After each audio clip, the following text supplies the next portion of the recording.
யார் சொன்னா? பதிவு போடுற நாய்கள் அதை போய் தின்னு பார்க்கணும், தின்னு பார்த்துட்டு அதுக்கப்புறம் போடணும். இத ஒண்ணு எடுத்து பார்த்த உடனே தெரிஞ்சு போயிடுமா? சாப்பிட்டு பார்த்தா தான் தெரியும். ஒரு அரசு பள்ளியில பாத்தீங்கன்னா அந்த சேமியா உப்புமா காலையில போடுறாங்க, அதுல பல்லி விழுந்திருக்கு, அதை எடுத்து போட்டு அது எதிர்கட்சி பள்ளி. அது இங்க பாரு, எதிர்கட்சி பள்ளி, பாம்பு விழுந்துச்சு, அது பிளாஸ்டிக் பள்ளி, அதுல பள்ளி. அதை புரிஞ்சுக்கோ, அது ஏதோ நாய் பள்ளி விழுந்தா குழந்தைகள் வாந்தி எடுத்து ஒரு 10 பேர் மருத்துவமனையில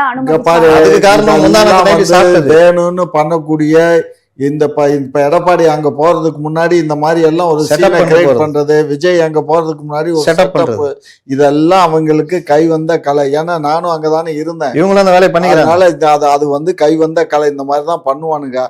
ஆளுகின்ற அரசுக்கு எதிராக பேசுறது தான் இவங்களுக்கு வேலை. ஏன்னா வேற வேலையே கிடையாது, வேற ஸ்கிரிப்ட் உங்களுக்கு யாரும் தயார் பண்ணி கொடுக்கறது இல்லை.